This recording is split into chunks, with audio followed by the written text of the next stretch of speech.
What's up, everybody? Welcome to AEW Uncensored Podcast. We are the Bridge and Tunnel Connection, Nolan Hash, the Beast from the East, with the least research. You're a little behind on that one, buddy. Little behind. I want to let you shine on that one. Oh man. So yeah, real quick as always. Smash the subscribe and a like button. Throw the thumbs up on it on our YouTube. That stuff helps the algorithms. Grab your friends and family's phones. Like, share, and subscribe on that as well. Everything we do, you can get at uncensoredalliance.com. Our email is there. Our Facebook groups and pages are there. Our podcast is there. Pretty much everything. I don't think there's one thing missing. Twitter at AEW Uncensored, one word. Catch us there. Follow us. Please retweet anything we post up. That would be helpful to get some more eyes on the podcast. AEW Uncensored Podcast at gmail.com is how you can get us through email, love mail, hate mail. You want us to say, you have a comment that you want on air, statements, anything like that, question. You catch us on Facebook at AEW Uncensored Podcast. We have a page and a group. Like the page, join the group. As far as the podcast version of this, you could get that on any third-party podcast application. You could also get it at Google Podcasts, Deezer, TuneIn, Stitcher, iHeart and iTunes. Now with iTunes, please rate and subscribe to us. That is huge for getting us out there. That is probably the biggest platform on as far as podcasting out there. I know I say that every week, but it is. And the more reviews and the more subscriptions we get on that, the better. Again, algorithms helps get us up on Apple's main pages there where they promote stuff or suggestions and such. So that's huge. I mean, shit, if you want to give us 1 star, give us 1 star. If you want to rate us at all, that's I mean, I don't care if it's good or bad. I think all that should help us regardless. So you also, if you want to join us on the show as a call-in, hit us on Skype. We got the Skype chat and a link. You can find that description in our podcast version as well as a YouTube channel description. So catch the link below and join us in our Skype chat. And then from there, if you want to join in the show and tell us what you have to say about AEW, we could bring you on from there. And I believe that's it, man. So want to shout out real quick before we start. Got Skylar in the chat. Thank you, Skylar. Good to see you, brother. Thank you again for joining us. And I mean, we could just get right into it, basically. You know what? I know I told you before we started the show I didn't really have anything miscellaneous, but I literally just saw something that we should probably bring up. Okay. This came up as a pop-up. I don't know if you're aware of, or anybody else is aware, but apparently Abaddon was taping a match with Tay Conte for next Wednesday's Dynamite. The tapings happen on Thursday. And she suffered a very serious injury. They're not saying what the injury is. They're saying that she was brought to the hospital. There's been no updates, but apparently whatever happened, they feel is serious. So that came out of nowhere. Like, I literally just saw that on my page that I had up here. And wow, hopefully she's okay. Shit, that's crazy. Yeah. So, because that is the thing. I try not to look at the stuff for spoiling purposes, but apparently they did tape next week's show. There are results available for next week's show. I did not look at any of them. I try to just watch the show in the moment. I'm guessing you do the same. But apparently this was a notable thing that they did bring up. So they don't even know if they're going to air the match due to the injury. So we'll find out, I guess. But yeah, that's sad to hear. Wow. I was wondering also what happened to her in general, because I feel like we haven't really seen much of her regardless, even before this. Yeah. Yeah, she was on the shelf for a while, it seems. I think it's, again, just placement time to put her out there type of deal. A lot of people have been calling for her lately. Mm-hmm. I've noticed online. Man, I hope she's all right. Hopefully it's not too catastrophic, Yeah. So many injuries, man. We'll get into that a little bit later. But, I mean, I don't know. I don't want to say, obviously we don't know what this injury was, but there's been a couple injuries where you can almost say, like, maybe could have been avoided Mm-hmm. if you didn't have to go so over the top all the time. But I mean, it also happens when you do some of this stuff. So I don't know. Maybe just my mind says, they're doing too much at times, and you need to calm down. And then you get to all these injuries, and then it kind of, in your mind, in my mind anyway, I kind of justify that they need to slow the fuck down because this happens. So that could just be me in my mind, you know what I mean, thinking that Yeah, way. and injuries can be 50-50. Sometimes they're caused by the other opponent because they didn't do something correctly, they didn't time something correctly. Until we see this match, or if we see this match, we won't know whose fault it was, if it was anybody's fault. But I do agree with you that I feel like with AEW, specifically when injuries happen, the lion's share of it has been on the performer who got injured, that they're overdoing something. And so it will be interesting to see if we do get to see this match, if this was a case where Abaddon overdid something, or if this was Tay Conti's fault. I mean, Tay she's not exactly a veteran, but she's been around for a while. She definitely doesn't appear to be sloppy in the ring from what we have seen of her. So this will be interesting to see how this develops, and if we do get to see the match. Yeah, hopefully she's all right. Hopefully she's all right, though. I mean, that's all. That's really, obviously not. She was injured, so she's not all right. But I just mean hopefully it's nothing too serious. Yeah. And not something that will keep her out for a year or even just possibly end her career. Yeah. You never know. I mean, something like a bad break or something to that effect. But yeah, if anybody in the chat does happen to know more, if they've seen more, let us know. I mean, for now, I don't see any updates on this pass. Apparently, this article went up very late on Friday. I didn't see anything about it yesterday until just now. So yeah, if anybody has any information. Yeah, I didn't see anything about that. All right. I mean, so let's get into the meat of it here. Let's get to Dark. Couple notable things on Dark this week. We start obviously with Spears and Daniels. Good. These guys are both solid. They're both veterans. They're both solid wrestlers. So of course it was a good match. And to further the story, you got Spears loading up the glove after the match to hit Daniels with it. And, of course, he gets held off by Scorpio Sky.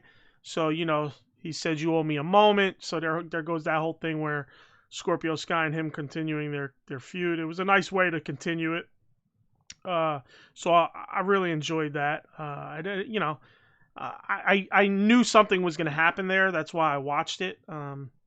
Otherwise, I mean, I like both guys, Daniels and Spears, but, the only reason I really cared to watch it was because I knew something was going to happen with Scorpio Sky. So, yeah, I mean, I watched it just because I do like seeing Spears perform, and again, Christopher Daniels also is very good. So yeah, it was. I thought it was a very good match. It was one of the matches that I did happen to pay attention to. I also, for the most part, do pay attention always to the very first match. I'm usually on like when the show goes on for the first time, and I like to just watch the first one full way through. But yeah, it was very good. Yeah. So Brandy's back to being a face. And she's also back to crawling her way through molasses. Man, I didn't watch the match. I fast forwarded, but I had, I do try to look if there's something towards the end of matches that I should stop and rewind and watch.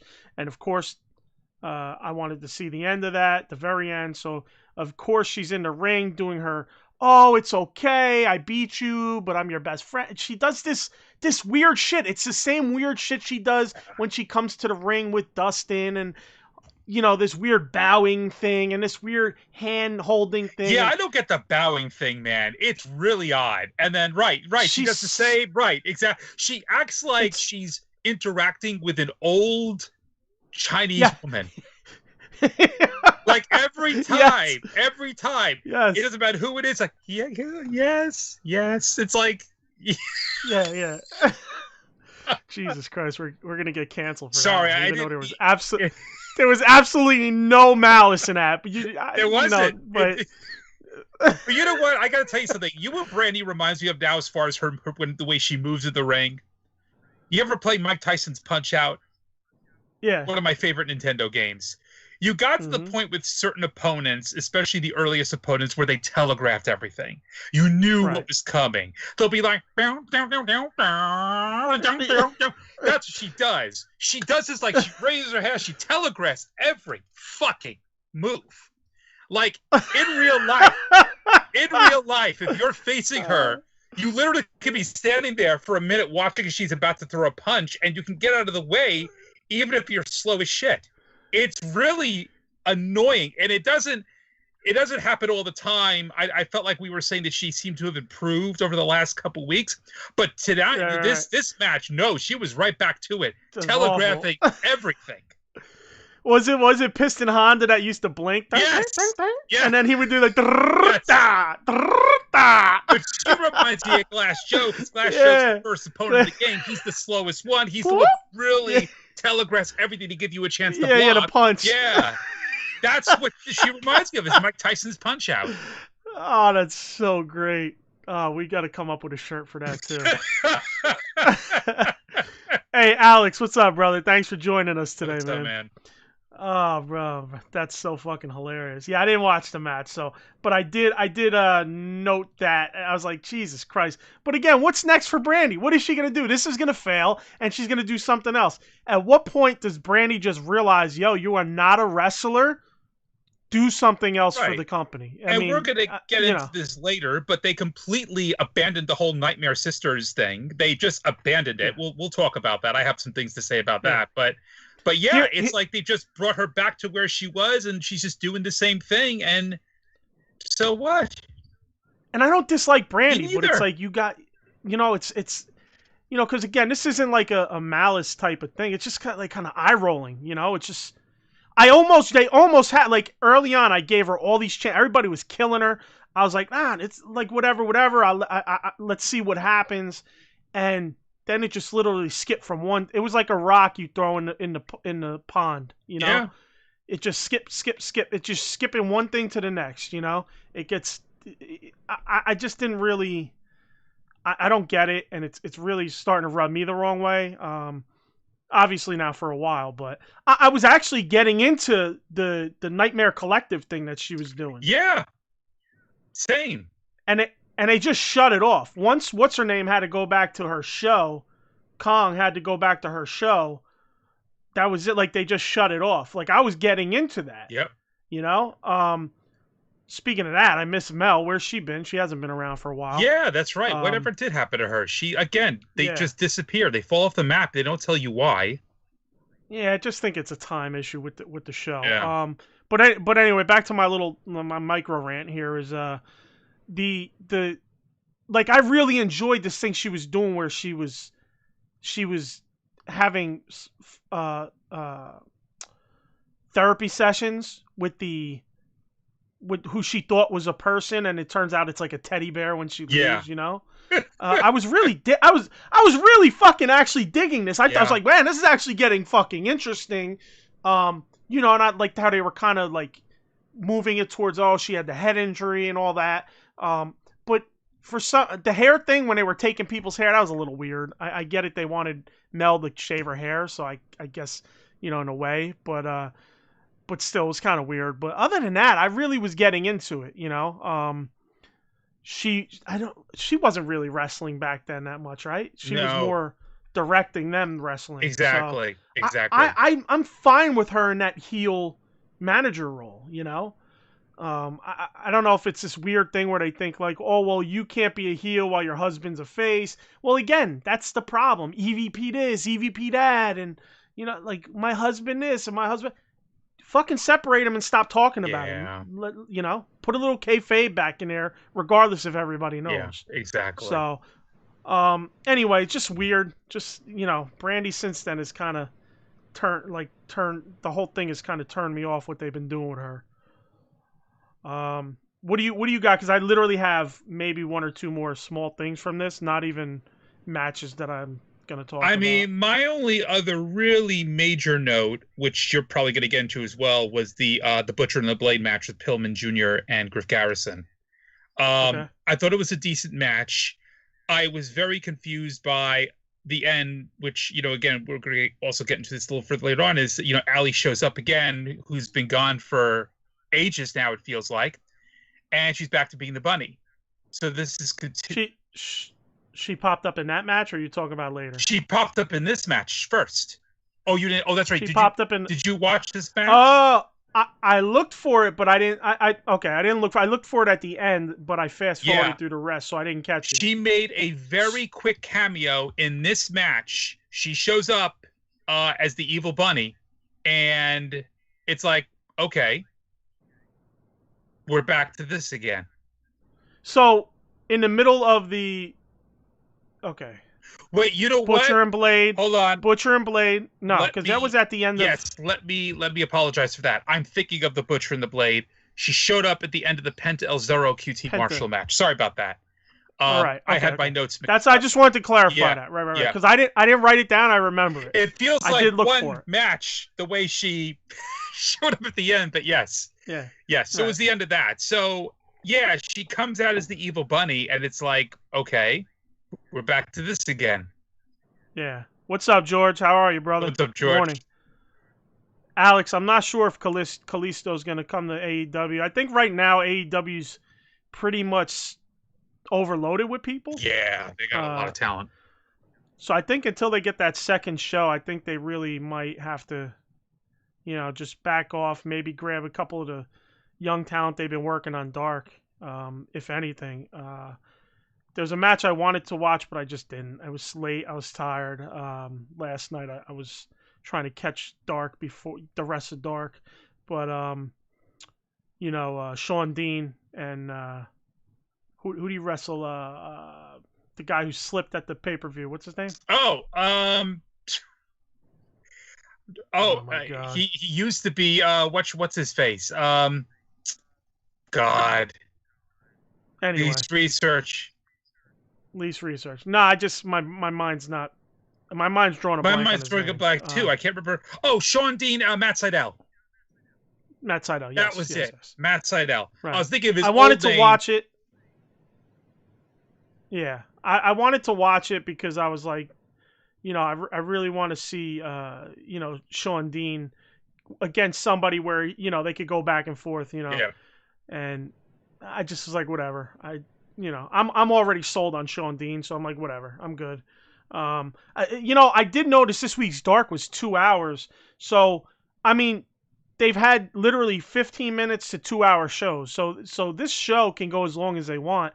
And I really think they need to start revamping, like I said this early on, like where they need to revamp Dark.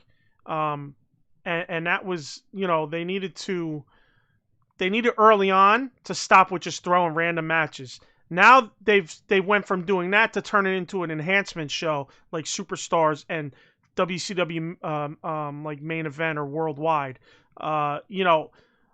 And now I think they need to go and they need to turn it into an actual extra show. Yeah. So for me it's like turn it into that extra show and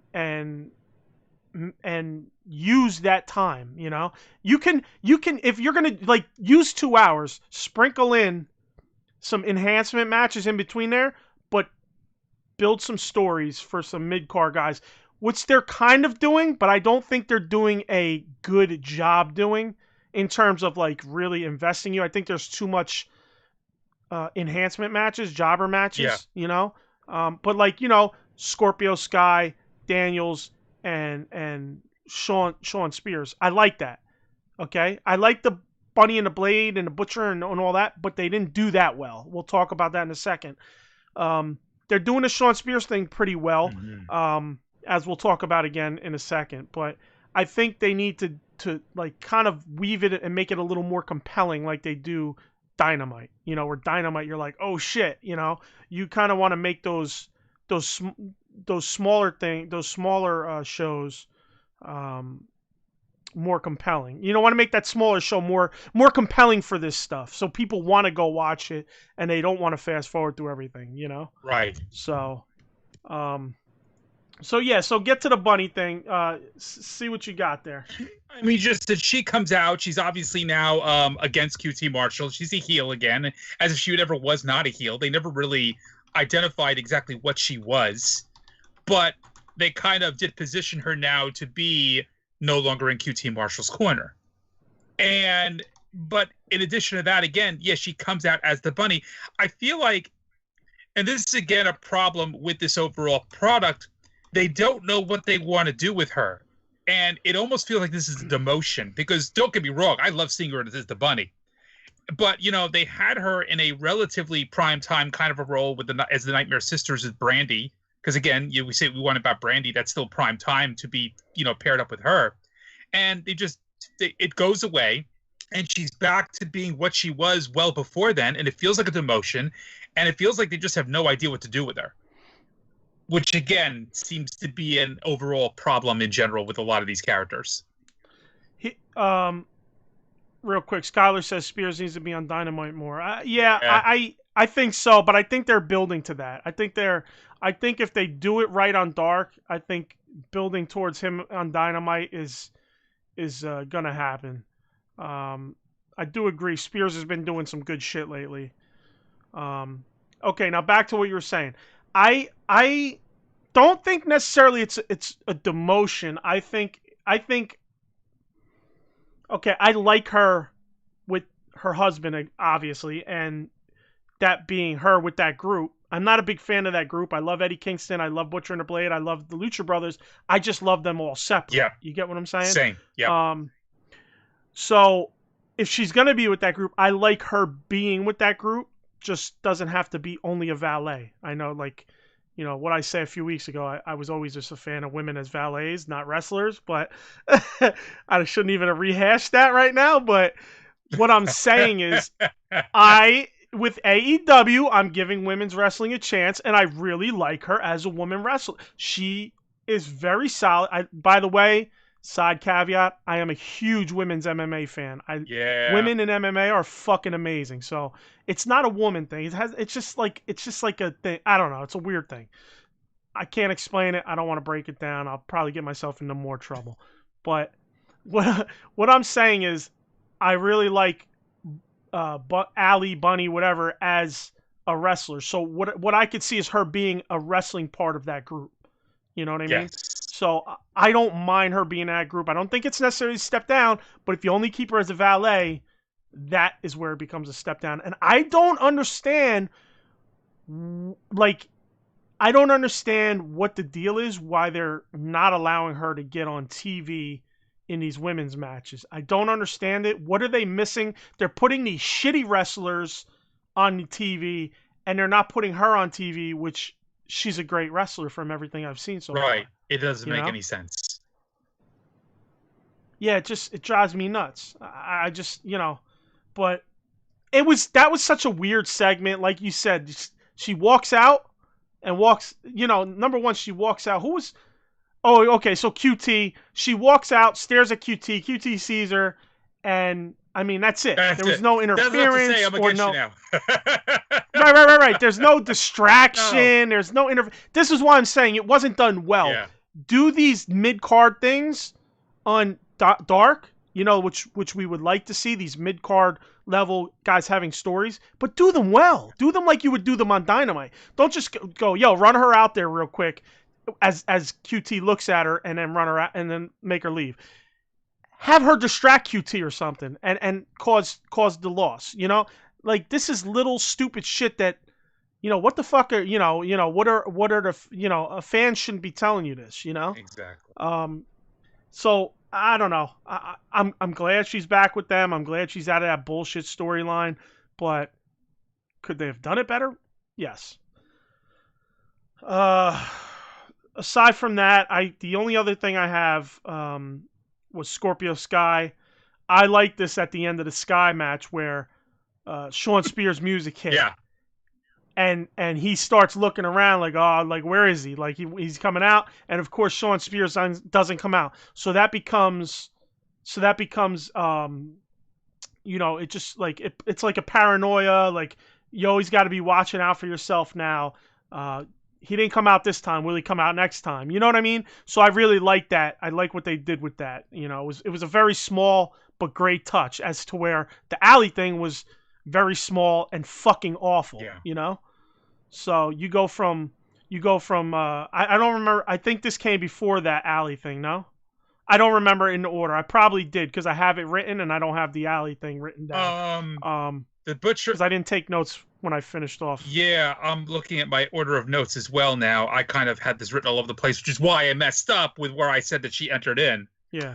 But I think it was before. No, because it was the Lucha Brothers match. It was a Penta's match. It wasn't the It wasn't the Butcher and Blade. So I'm guessing after, because I didn't take notes on the second half of the show. Yeah. I'm looking at that one was after. Right. That's correct. So they did this great. They did this great before, and then afterwards they do this shitty fucking, you know, this shitty version of like how to push a story along. Yes. Which whatever. I mean, I don't get it. What else did you got? What else you got for Dark? Anything else? Did you have nothing else of note? Honestly, yeah. I mean, nothing that really. I kind of laughed that, you know, Sonny Kiss and Ray Phoenix was a quote unquote main event. Ugh. Again, did you watch it? I didn't watch it. I watched a little bit of it. I'm almost getting some demented satisfaction out of watching sucky wrestlers, I guess. I don't know why, just so I can pick on them. Trying to come up with ideas for shirts.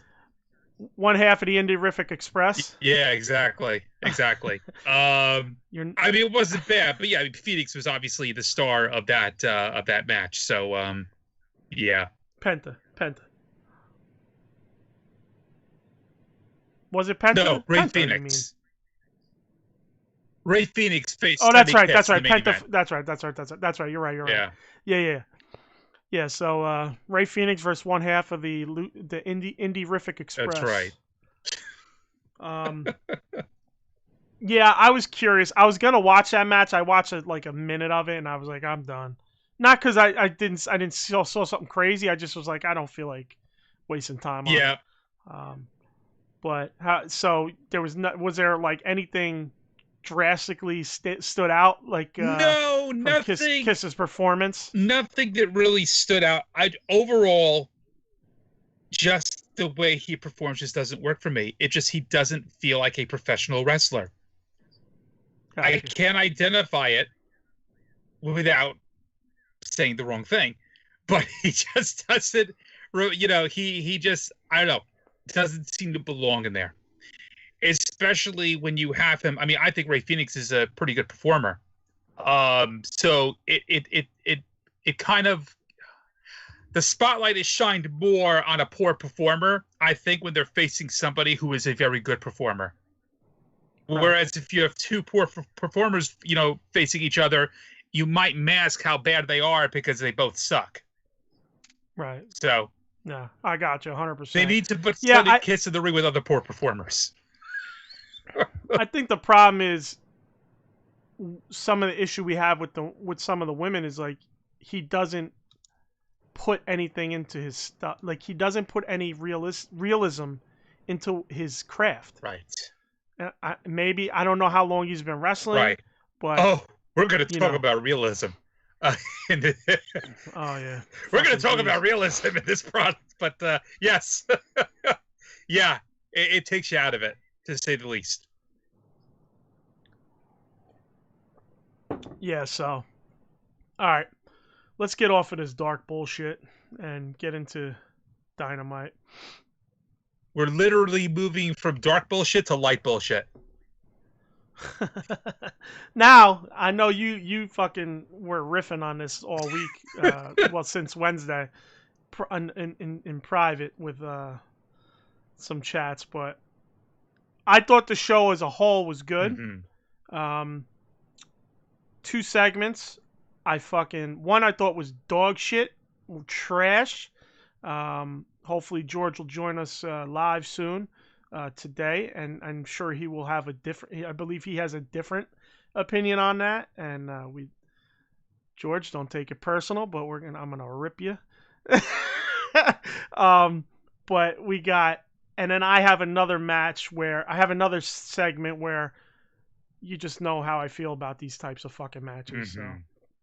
So, all right, let's open up a Wardlow and Jungle Boy. For me, I know people said the Lucha Bros match against each other was the match of the night. I felt like these two put on the match of the night myself. I keep saying it. I think Wardlow is severely underrated. Maybe not underrated. I just think severely. I mean, he's just not given that spotlight. I feel he's like underappreciated. Underappreciated, right? There, and that's underused. a perfect way to put it. Underused, yes. Underutilized, underappreciated, 100%. Yeah.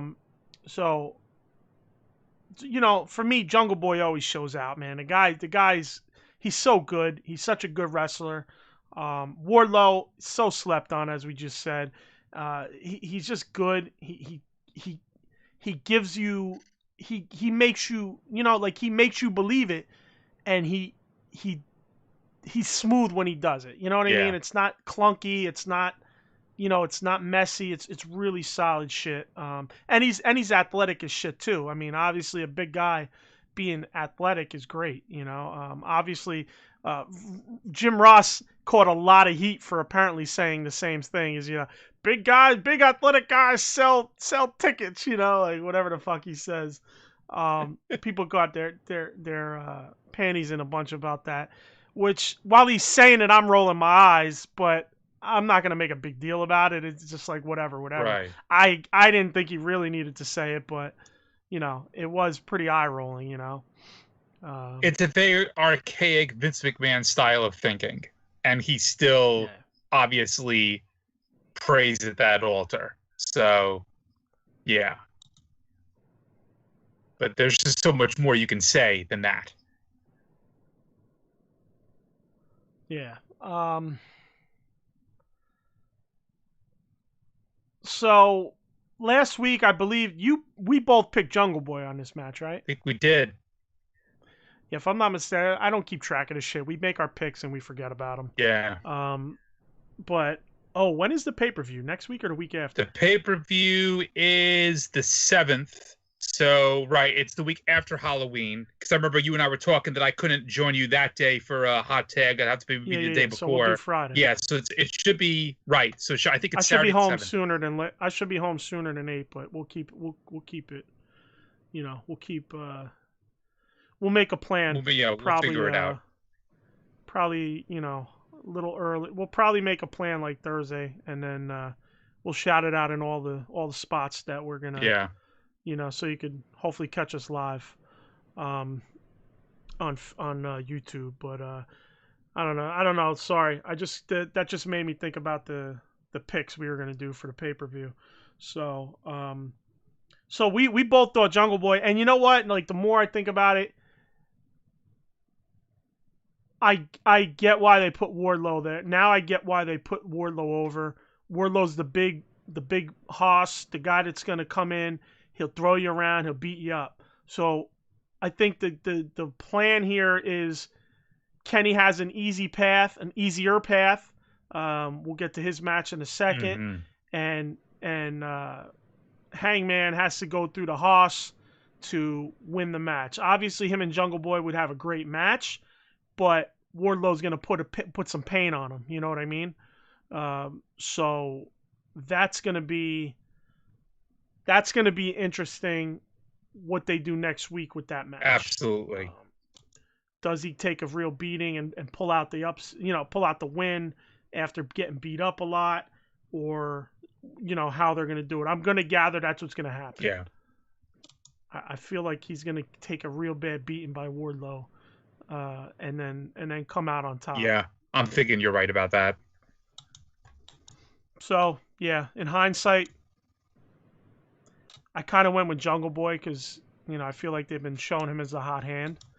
And Wardlow kind of hasn't been out there as much. Right. So, but now I could see it. I could see,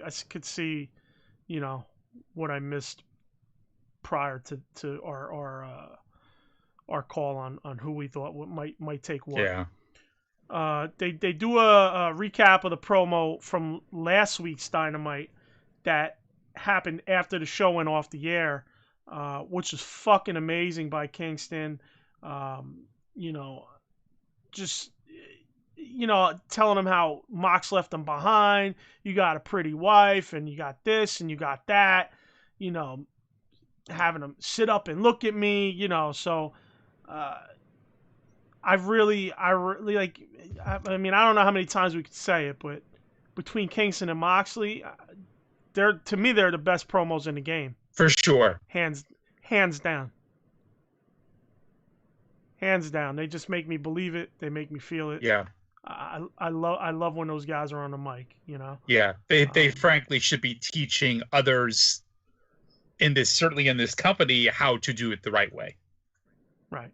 And a lot of people in the company do well. Yeah. So I'm not, but other people that aren't promoting right now a lot on television or on backstage promos, definitely they should be taking some notes and getting their game up. Yes. Because that's how you get over. I don't care what you say.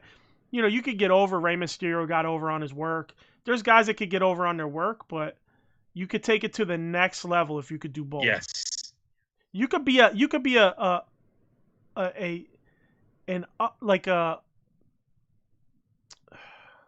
work-wise, you could be like Ric Flair, Ric Flair's work, he wasn't like the most super technical, he's not Ray Jr., who I guess people would say Bret Hart or, but his work was well above average. I mean, he was a great worker. Don't get it twisted. That's not what I'm saying.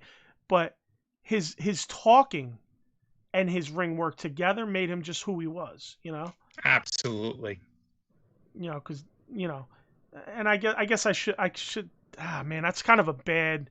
Because a lot of people say, like he wasn't the greatest, but his work actually was great because his work told the story of Ric Flair. Yeah. The face plant, the roll over the ropes into the clothesline. That stuff. That all told the Ric Flair story. So I'm wrong. I shouldn't have brought up Ric Flair as an example. He just came to mind quick because I've heard people try to use that example in the past that, he wasn't necessarily the best in ring, but he was if you think about it. Yeah.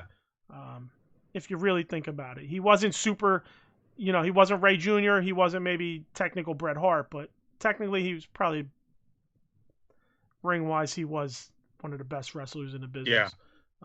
Because he knew what to do to be Ric Flair and to get Ric Flair and his opponent over. That's one thing Ric Flair did more than anything was get his opponent over. Right. He made everybody look like $1 million. Right. So I don't know, fucking where the fuck we got off on that tangent, but promos. Yeah. So then we get a promo by Mox. Right after that, if I'm not mistaken. I put this in later. I just wanted to confirm. I put the thing about the Kingston promo later after I already watched the show. I wanted to double check that that wasn't shown at the end of last week. I didn't remember it being shown, but I wasn't sure, so I went back and put in my notes. But after that, I believe we got the Moxley promo, which he's like, what am I gonna do? Am I gonna say I'm sorry for buying my mother a house and bettering my life, et cetera, et cetera. I really, again, have nothing more to say than fucking great promo. Absolutely. Nothing more. I mean, look forward to the match. Yeah. Him and Kingston. Yeah, and they're doing their job. They're making you look forward to their match because they're both doing a good job on the mic. Yeah, people shit on Kingston because of his physique and shit, but for me, I mean, he does it in the ring. Yeah. He does it on the mic. I don't, you're going to cry about a guy's physique. I mean, I love Big Van Vader. Yeah. Love Big Van Vader. I love Abdullah the Butcher. I mean, fuck your physique. If they do it, they do it. Yeah, exactly. Piper didn't have a great physique. Piper, in fact, looked a little pudgy many times, but didn't matter. Right, he looked early when before his WWF shit, he looked like a goddamn rail. Yeah. He looked like a broomstick. He looked really thin, and then he got really pudgy. He never really found the happy medium, but it didn't matter. Yep. So, all right. I feel like I don't know. I feel like I'm droning on in the woods here. So let's get back on track. Then we get Omega versus the one half of the Indie-rific Express. It was supposed to be the other half of the Indie-rific Express. Yeah. So we got blessed COVID with 2 concerns. Sunny Kiss single matches against 2 great performers. Yeah. So,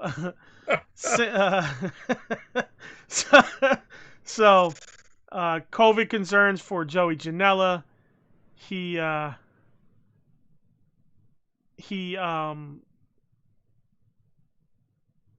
was he at? An indie show, and one of the guys apparently was in in range of someone with COVID. I believe so.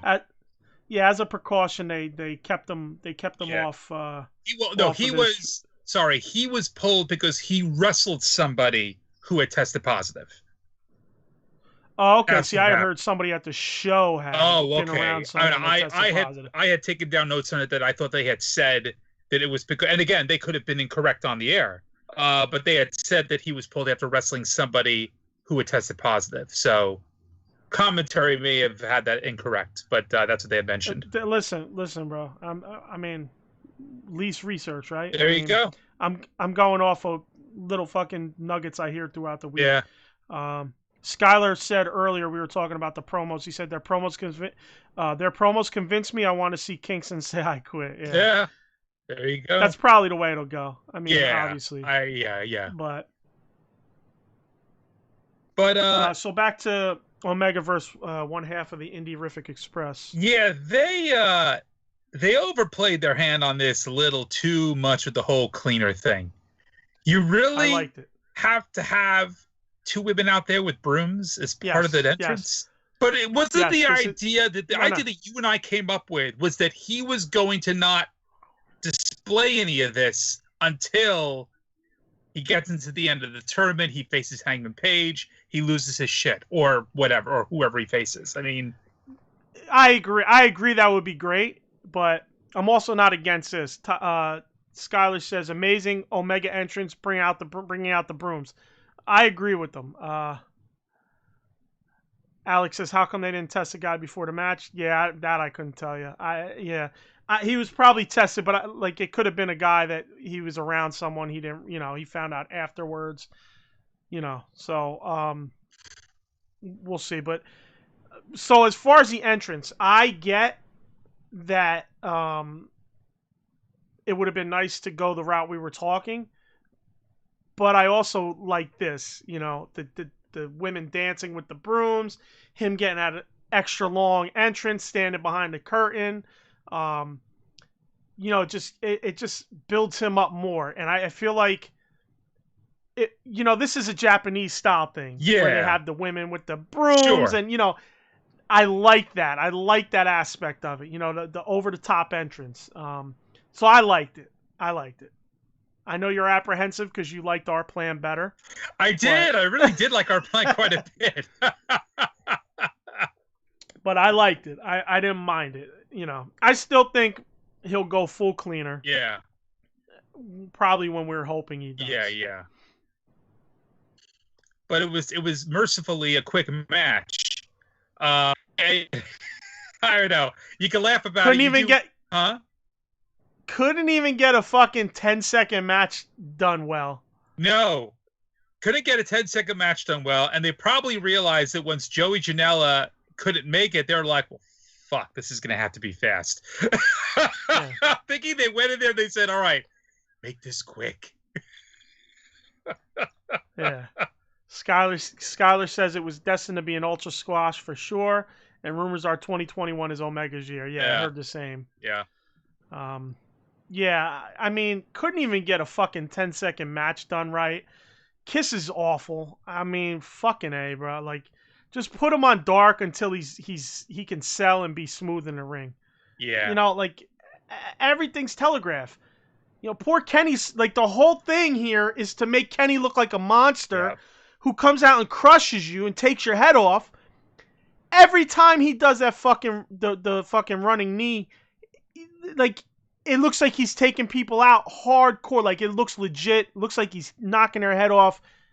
What happens with Kiss? Kiss throws the hand out and fucking starts falling before the knee even comes. So you take away the effectiveness of it in terms of how it looks. It just makes it look pathetic. It makes, like, the whole point of the squash is to get squashed. Yes. And, you know what I mean? Get squashed. Yeah. And that's put the other guy over. Yeah. And that's the thing is that, for as quick of a match as was, Kiss proved he couldn't do that. I get that they had to think on the fly here. Obviously, with what happened to Janella, I totally understand that. But put somebody else in there to get squashed. Put somebody in there who is going to make Omega look like money for killing him. And like you said, in just even this very short match, the over-telegraphing, so like we were talking about earlier with Mike Tyson's Punch-Out, we should have Brandy and Kiss maybe form a tag team of some sort in that regard. The telegraphers, I don't know. We could have like the old 1920s, like Grandma and Grandpa. Grandma and Grandpa's old molasses. Exactly. So I don't know. Yeah, I mean, like, the V-Trigger looks legit as fuck, and the only person that could make it not look legit as fuck was Sonny Kiss. Yeah. And that's exactly what he did. Made it look, I don't know, not legit. Yeah. It's a shame. I like the squash. Otherwise, I like the idea of it. As far as how it played out, I don't. But, whatever. But yeah, and after that, we had, they did show that earlier today, Tony Schiavone was speaking with Orange Cassidy about his 20-minute time limit draw against Cody. Mm-hmm. And, Cassidy's like, sometimes they go your way, sometimes they don't. They're going to meet again next week for the title. Again. Typical Cassidy promo. Yeah. And we talked about this last week. I just think it's so unnecessary, and that if they are going to have a rematch, they better have something big come out of this. If it's the same old, I beat you, I shake your hand, okay, great, let's have another time, let's have another match sometime. It's just like, But and then Cody was in the limbo with Arn Anderson, and he said he wasn't surprised that AEW wanted a rematch. He was surprised how quick it's happening, which is kind of, I don't know, that's weird, because you would think that for a rematch normally, unless because he mentions he's an EVP again. Right. Come on, exactly. Dude. Exactly. Dude, again he has to mention an EVP role. But still be like, I don't know I may be an EVP, but I don't know what's going on. I wouldn't be surprised if a stipulation is added. The fuck are you talking about? You're the EVP, you're saying you're an EVP, and you're saying you wouldn't be surprised if a stipulation was added? Again, who writes this shit? I want to dig my eyes out with a spoon. Where's Abdul the Butcher when I need him? Seriously. And then Dasha brought up that Cody put on 14 pounds during his time away. I guess they had to make that a thing. And Cody's like, yeah. That to me is like a heel thing. He's trying to like these guys. I'm the giant killer. Right. So again, they don't know. This is a light. This is a light heavyweight. Right. This is a light heavyweight. He's putting on that. Showing up in the limo, putting on the heelness. So, weeks after he said, I'm staying on the light side. People thought I might be going heel. Right. So I could think it's just more drag along in terms of this heel thing. We'll see, because I thought that they were going in that direction, that they completely rewound it when he got destroyed by Brodie Lee, and now they're bringing it back. They're bringing it back. This is, again, them not knowing what they want to do. He and his wife are in the exact same position. They don't know what they want to do with them. Yeah. So. JBL 2.0. I don't get that reference, but maybe you do. John Bradshaw Layfield. In what regard? In what regard is it 2.0, Skylar? I'm guessing with Cody, I'm guessing. I mean, JBL was... You always knew where he was coming from. He was a son of a bitch. He was a really great bastard heel. I don't think you ever had any kind of a flip-flop with wondering what he was, what he wasn't. Scholar might be referring to something else in terms of what Cody may have said, but I would definitely not. Let us know.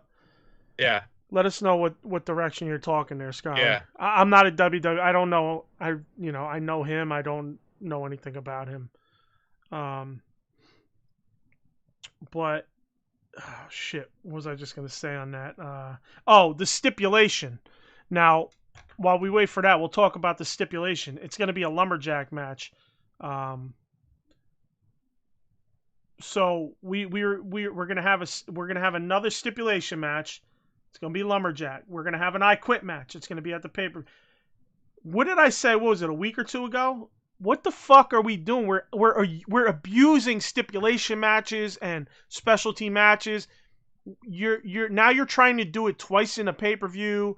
No, I'm sorry. The lumberjack is prior. You're doing it basically twice in a week. You know what I mean? So twice in 2 weeks. Okay. Either I keep having to rewind myself because I'm wrong. But timing wise, you're gonna do 2 stipulation matches within 2 week time frame. I came up with you also had the dog collar match. What, like 2 weeks prior to that? 2 weeks prior to that, right? So go ahead. What were you gonna say? I apologize. No. I was gonna say you gave me an idea. I just took it down. I have another shirt idea. Stop over stipulating. I like that one. Because that's what they're doing. They're overstipulating. It's true. Like what the fuck? Match. They go, oh, it's to keep Dark Order out of the. Wait, what? To keep Dark Order out of? They really didn't have any. They didn't have any effect on your match. They came out. That was it. Then they got slunk off by the refs. Like, you're not supposed to be out here. Go, leave. You're out of here.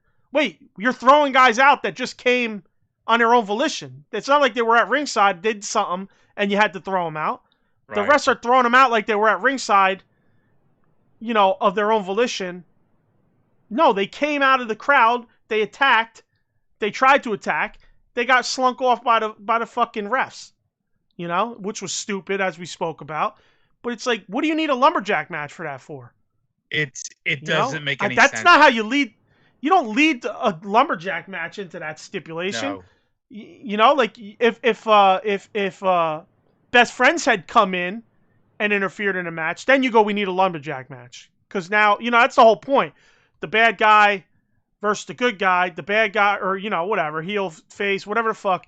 The bad guy, his buddies fucking jump in, and, now they're running back, they're going to run it back, and the face wants protection that it's not going to be another cheat fest.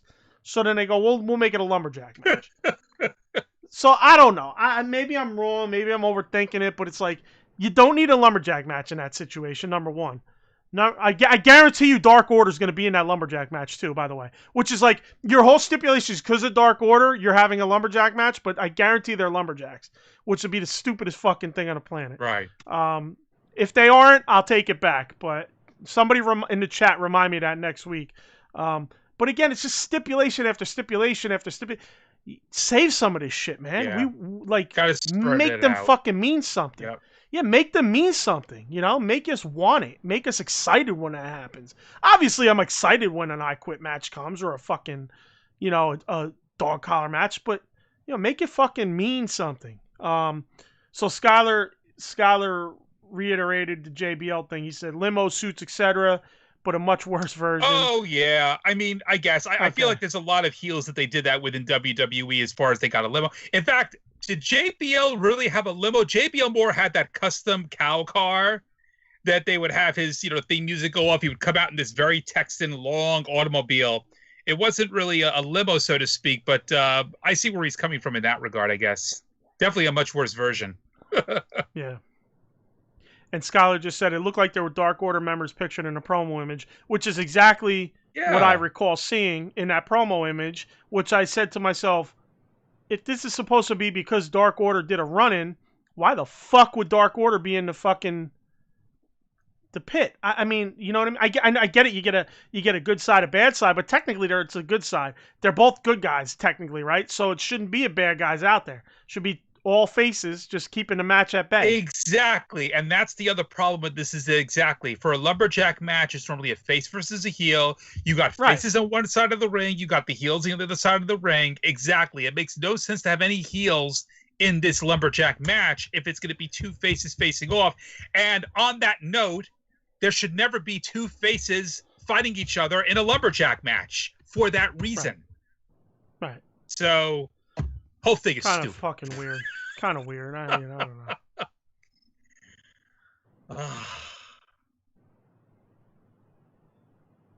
What do we got? Then we'll move on. We get another amazing promo from Kingston. He gets he gets to rebut what Moxley said. He said he needed to become that guy that got bitter and angry and be a snake and a liar. And, he hates himself for it, but look at what it's done for him. It's getting him a world title shot. So, and he did it in the typical Kingston fashion where all good shit, Yeah, very good. Skylar says Orange just needs to win the damn belt already. I wouldn't mind it. I prefer Darby, actually, believe it or not, at the pay-per-view. Yeah. But, oh, motherfucker, look who hit the chat. Kenny! Now we need what James. Up, what up? We need we need the jelly to his peanut butter. Go message Jimmy. Tell Jimmy what the fuck is he doing. Yeah, where is he? So for me, it's like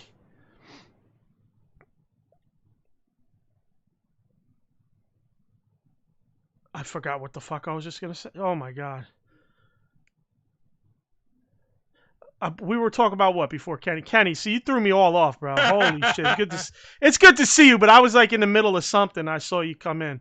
We were just talking about TNT. Oh, for me, it's like I would have preferred, obviously, Brodie Lee to still have the title, obviously.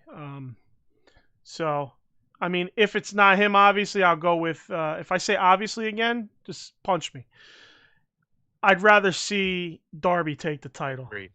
I agree. So, we'll see. Hopefully he does.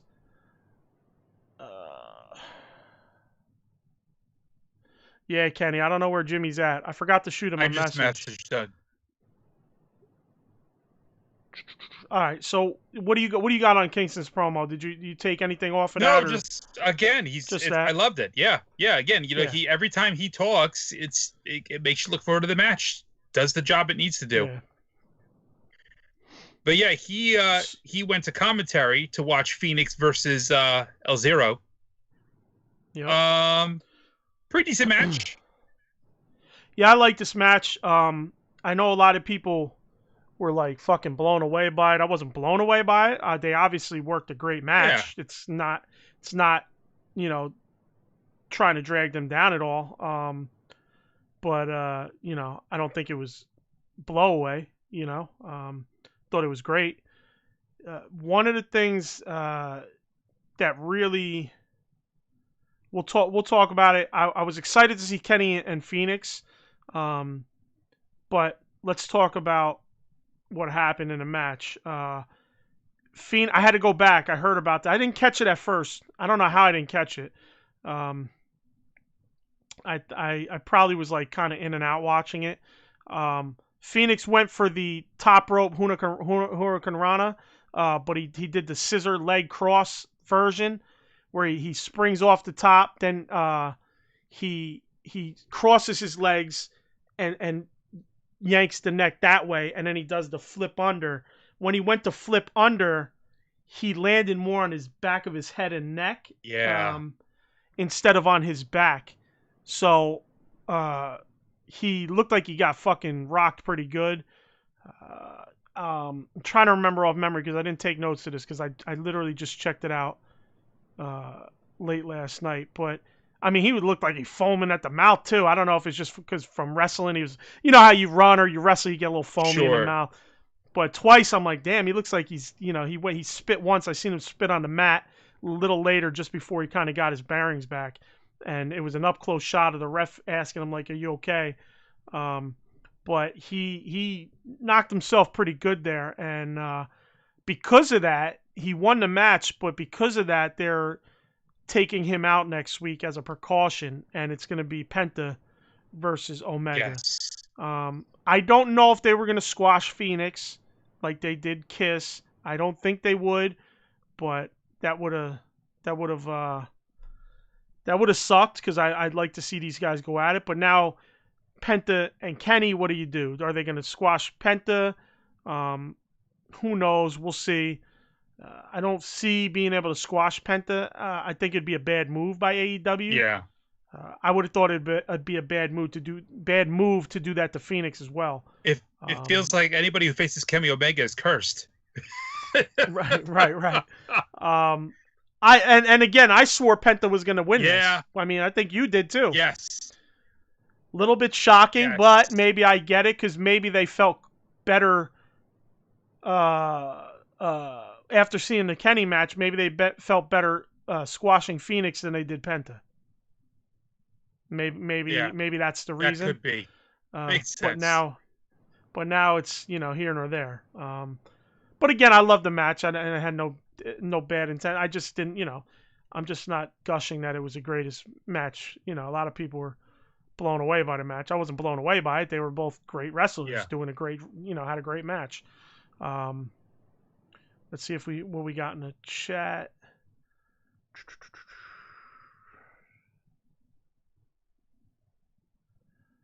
Kenny says, I miss you guys talking about Omega. I love the start of the cleaner gimmick. I know you guys loved it. Squashing Sonny. Yeah, we definitely did. Yeah, this Canadian Skyler says the Canadian Destroyer was sick. Yeah, that was great. The Kenny thing, yeah, we talked about it. I won't rehash it. Just double check. I mean, check the podcast version, I would say. I think we that was mostly shitting on Sonny Kiss, I believe. Oh yeah. But Alan was a little pissed off about the entrance. He felt we should have waited till we had come up with that whole big plan at the pay-per-view. Maybe him showing the cleaner gimmick. Yeah, I just felt like they blew their load on it. Is what it is. Yeah, I was like a little indifferent. I thought it was pretty good, but really good. But I liked it. But I could see why he would prefer they do that Omega cleaner blow off at the pay-per-view. Yeah. He said he'll check it out later.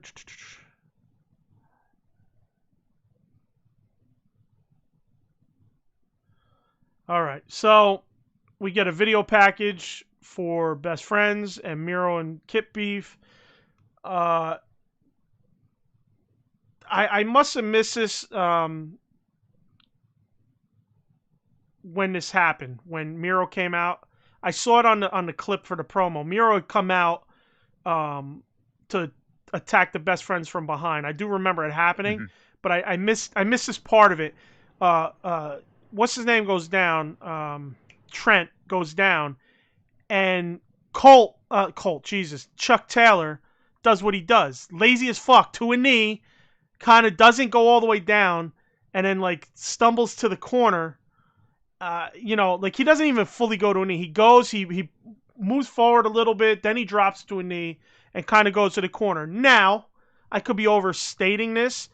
Maybe because obviously Rusev went from the double clothesline to going to Chuck in the corner, taking him and beating him up. So I could be overstating it. Maybe that was the plan. But I just felt very Chucky T to me, where he doesn't fucking put effort into like taking moves or selling. Yeah. You know what I mean? Yeah. It's one thing because I know we spoke about it last week that I noticed during this montage that I missed when it was live. Like I didn't catch the little nuance when it was live. Maybe I was looking at something else or looking away or taking a note, at the time. But that was just one thing I wanted to know.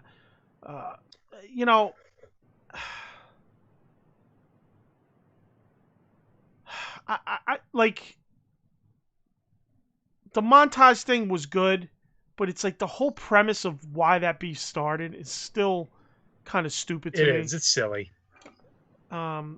Yeah, we're not going to change it, but it is what it is. And then we get John Silver did something, and I just took a note that John Silver is gold. I guess it's before the Colt and Hangman page. Well, yeah, they had Alex Marbev talking with Reynolds, Silver, and Colt Oh, Cabana. that's right. Right. Yes. And he's gold, man. I mean, that's goof shit that works for me. You know what I mean? Yeah, he's standing out. That's goof shit that works. We'll get to goof shit, and like he's doing some goof shit that I could get behind. You know, for sure. You know, I had this thing. I you know, whatever. We'll talk about it when we get to that match, or when we get to that segment. So we get Colt and Hangman. Good match between these guys. Definitely. You know, I mean, I don't know how you feel about Colt. I could give two fucks about him, but I actually enjoyed the match. You know. Yeah. No, I mean he's a good veteran. You know, he's very whatever. He's everybody's cup of tea for sure. But they did I thought they worked really well together in this match. Yeah, he's a good wrestler. He does throw too much goof in. I didn't think there was much goof in this at all. Right. Which was good. And I don't think I've ever seen a bad Hangman match so far. Oh, he's great. In AEW at least. I can't say for, you know, anywhere else, but in terms of AEW, I haven't seen a bad match of his. Yep. You know, the one spot that I really cringed was Hangman when he got pushed off the top rope onto the apron. That looked bad. Dude, that shit looked like it hurt. Yeah, man. I mean, they know how to they know how to fall on the apron like that. I know that, but that still looks really iffy. That didn't look like he knew how to fall on the fucking apron. No, exactly. Another thing I called in this match that I wrote down that I liked was, Colt ducked the first buckshot, right? Yes. So then he went out the other side. He did the fake buckshot, got Colt to bite. As soon as Colt bit, he came in for it. So when Colt came up, bam, he hit him with the buckshot. Yep. That nice little pause there. I like that nuance in that match. Yeah. You know, it's like you're showing the awareness of a real fight per se. You know what I mean? It's the same thing with like in mixed martial arts. You're throwing a feint to get a reaction. Once you get the reaction, then you know where to go. Say you're feinting, you know, with the low kick, and you want them to react low, or the low body kick, and then you come up with the head kick when they go to react, and they're trying to defend the low stuff, you know, and you knock a guy out with the head kick. That's kind of how I got the vibe off of that with that little feint that he did. I love that. I thought it was fucking probably, like, if I got to think about the show as a whole, I thought that was the most solid thing on the show, top to bottom. Yeah, I would say you're right about that.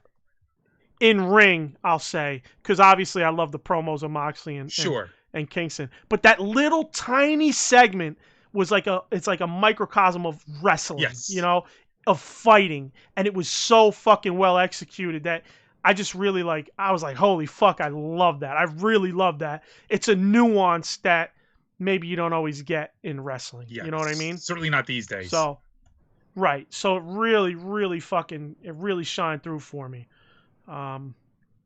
What do you got on that match for yourself? I mean, nothing specific other than it was great. They both look great. I was a little worried about the spot where Page did hit the apron like that. It was but rough. He seems to be okay, and no, it was very entertaining.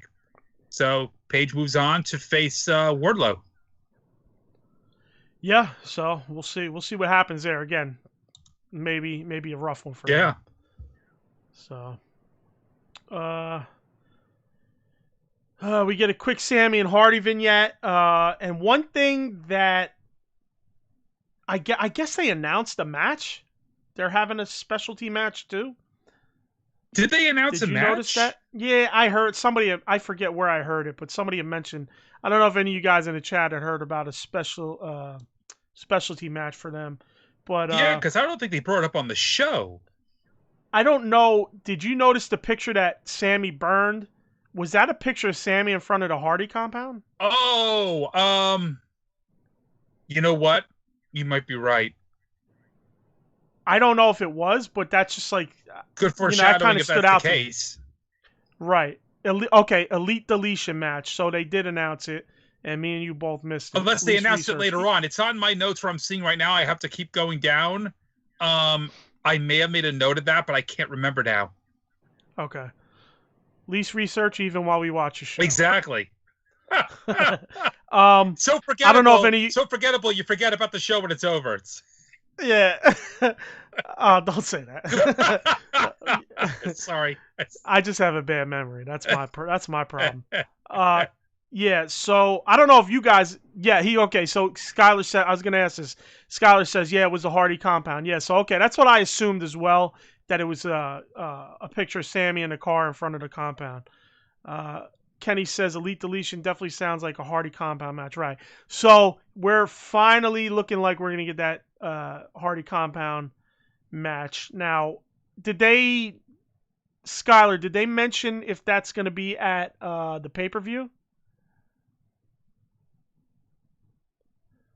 While we wait for him, we'll move on to the next thing, which was we got a Team Taz promo. Yes. So we got Taz, Brian Cage, and oh Jesus Christ, help me out here. Why am I drawing a blank? It was Taz, Brian Cage, and Ricky Starks. Ricky Starks, Jesus Christ, totally drew a blank there. No disrespect.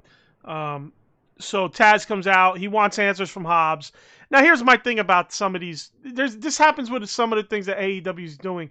They're kind of they start things, then they drop them, then they bring them back 8 weeks later. It's like he did the Hobbs thing not long ago, but they kind of mention it, but there's no Hobbs interaction with it either. Right. I think it would have been better with a Hobbs interaction. Then, of course, they talk about Darby getting a TNT title shot. How, that would have been Starks had he won, Tony Khan said. So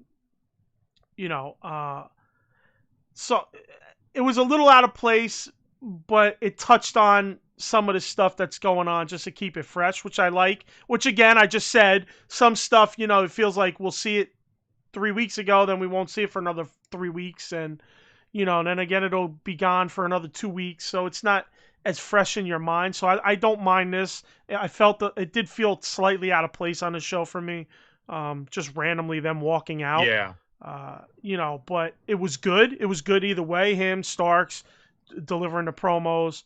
And again, it keeps it fresh. I would have liked to maybe have a little Hobbs interaction there, because the next segment could have definitely been cut to make way for Hobbs. But we'll talk about that in a second. Let's get back to the chat. And Skylar says, yeah, it's at the pay-per-view. All right, so they already got that lined up at the pay-per-view. So Sammy versus Hardy in a Elite Deletion match at the pay-per-view. So I guess that'll be a cinematic match.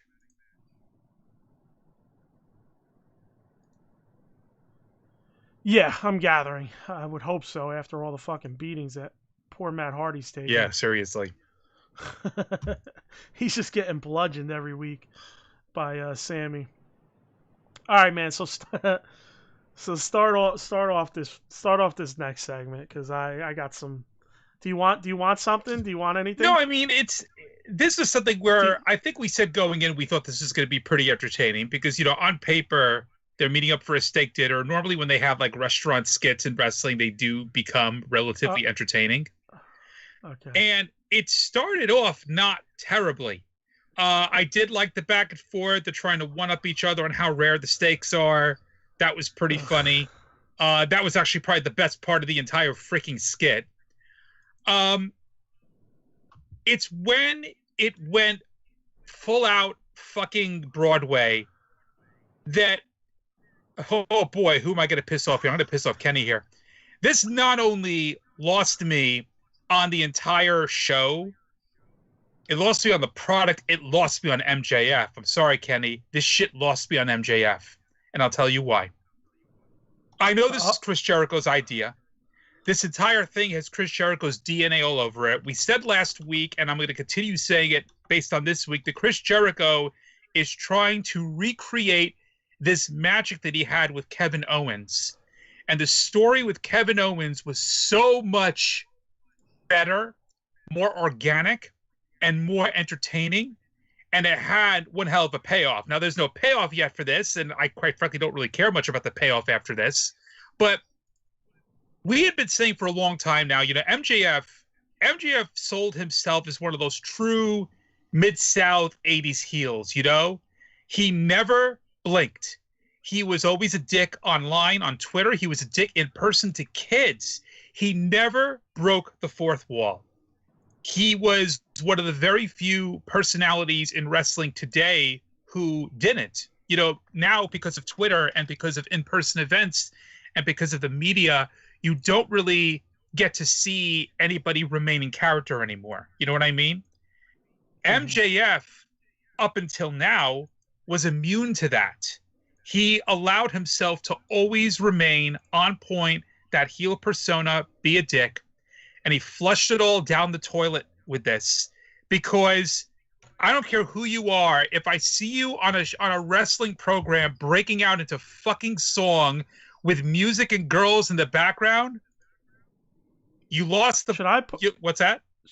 Should I put the flames on you or what? My God, you didn't? Edit that shit back in. That's why I asked you, do you want something? And you go, no. I wasn't sure. I thought you meant, do you want something to lead you off? I didn't know you meant the flames. No. Get the flames! Get the flames! Get the flames! But yeah, I mean, this thing with... And again, I can't blame MJF. It's not his fault. I blame Chris Jericho, and I blame Tony Khan for allowing Jericho to have his way. There's obviously some kind of relationship with Tony Khan and Jericho where if Jericho says jump, Tony Khan says how high. He wants to do anything he wants to do, and it's just awful. It's, how do you take anything seriously after this skit? So we're gonna bring in George. George is cool. George is gonna join us.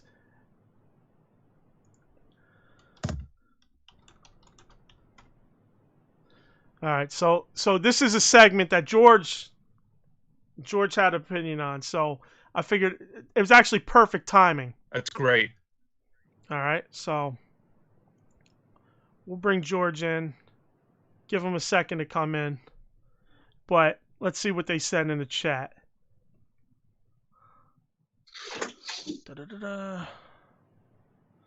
Skylar, Jericho and Cornette were feuding on Twitter, but yesterday Jericho revealed that it was Cornette's idea. That's hilarious. That's funny, actually. That is funny. I mean, George, you with us? How you going, guys? Hey, what's up, George? What's up, bro? How you doing? Yeah, it's like, what's going on, brother? Super early in the morning. It's like 7 a.m. here in Sydney. Wow. Oh, shit. Just got to work, so I don't start for another hour, so like another half an hour, so it's fine. I just heard you guys obviously talking about the Chris Jericho and MJF. I'll get where you guys are coming from in terms of MJF. He's being like a dick character, thinks he's like all that king shit kind of thing. But honestly, like the times that I watch wrestling and that, like this segment for me, even my mum was watching, she was like, this is the funniest piece of shit that I've ever seen. Like the fact that they were both singing and dancing and all that, I love it because the way I look at it, MJF's probably doing it in a comedic form without sort of degrading Jericho. And you know how Jericho's always been through his time with WCW, WWE, and all that. But you look at MJF now and how they've sort of been working together like in the last sort of few weeks.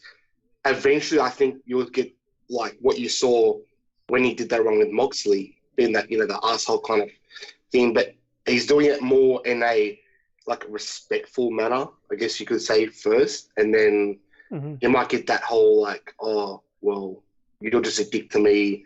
I used to look up to you kind of thing, and that was it. So I don't know, because I feel like now I think the inner circle will eventually disband, but I don't see it probably happening until beginning of next year. Okay. I see. For me, I feel like it was just, you can do that stuff without the goofiness. Like Alan said, I don't know if you were listening. I was setting you up with the link, but yeah. Alan said, the whole MJF being more of a Mid-South type heel, staying in character. It's almost like this is kind of breaking with what MJF has built as a character his whole career, his short career. Exactly. Now, I feel like they could have done it a totally different way. That like Alan said, for me, this isn't fucking Broadway, man. You know what I mean?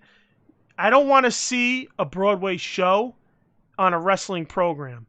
Well, didn't you see WrestleMania 1 or 2 where they had like Broadway dancers in Madison Square Garden, like 80, like early 90s or whatever it was, or late 80s? That was different awful. though. That was the Liberace, and that was like in between segments. WrestleMania had different segments that weren't really part of the overall story of the show. They were taking place in between. That's different. This is something that's part of a major wrestling storyline, and you're supposed to believe in it. You're supposed to believe in it and you're supposed to be invested in it. And that's different from some kind of a sky chick that Liberace does with the Can Girls. I mean, that was, I think it's apples and oranges in that regard. Now, listen, fair. I just got to rip you on this because I totally think it was dog shit. So we love you. Don't take it personal. We love you. You support us, but that's all right. No, because obviously, because I mean, this is like, for me, like watching it over here in Australia, like I sort of talk to other people when I go to like our Australian shows and that, even before COVID or whatever the case may be. And I would love to see maybe one day AEW come to Australia. I mean, just to maybe a tour in Sydney, maybe Melbourne and Brisbane kind of thing. But that'll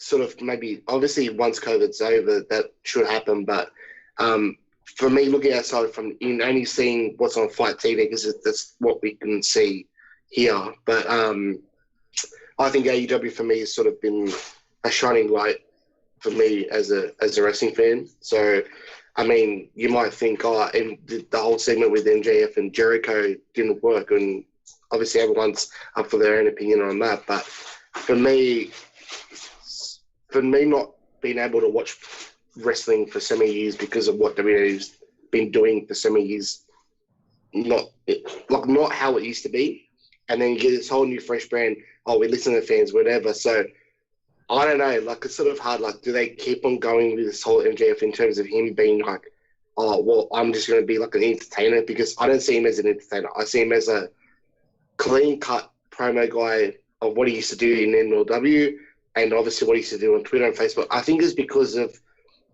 them being on national TV that they've had to sort of dumb him down a little bit in terms of what he can sort of say and can't say. And I think that's why he probably is working with Jericho in that sense, to sort of get with the national kind of broadcast instead of just being like an independent show, I guess. Yeah, I feel like Jericho's using his goofy shit and dragging MJF down with it. Exactly. That's exactly what I feel too.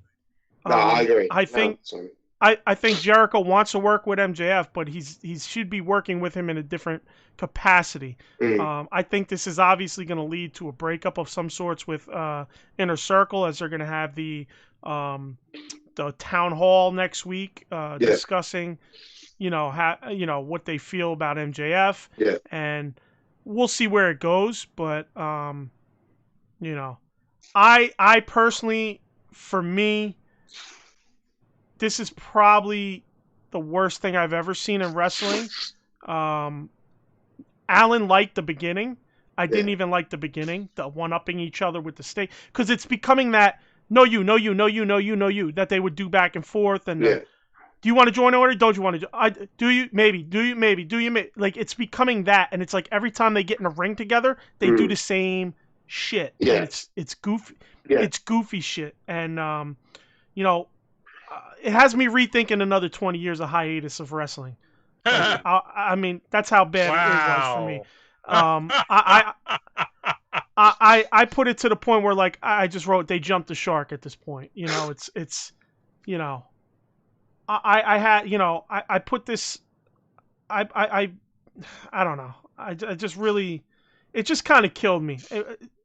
Like I'm not watching wrestling for a fucking dance number. You know, people go, oh, well, you got to listen to the lyrics. I didn't even bother to go back and listen. I'm sure the lyrics meant something. Once it started, I was like, fuck. Oh, I started the dinner. Listen, I started when they were at dinner. And once they broke into this fucking song and dance, I just tuned it out. Yeah. So, I don't know if you listen to it. You guys listen to the lyrics, but apparently there was a lot of stuff lyrically in there. I may have to rewatch it for the lyrics now, because honestly, yeah, I had my head in my hands when it was going on, and so I didn't pay attention to the lyrics. Yeah, because you had to kind of listen to it a couple of times. I think it was just sort of both of them like upping each other in terms of, I don't know, probably what they've done in their careers and what they're going to do, sort of what they've done already in AEW kind of thing. So I think that's probably, instead of doing like that whole dance and song, they could have just done like a whole wall of, Jericho's like, oh, I'm the first like undisputed champion, like MJF, oh, I'm like the fastest rising star in professional. Like they could have just done something like that.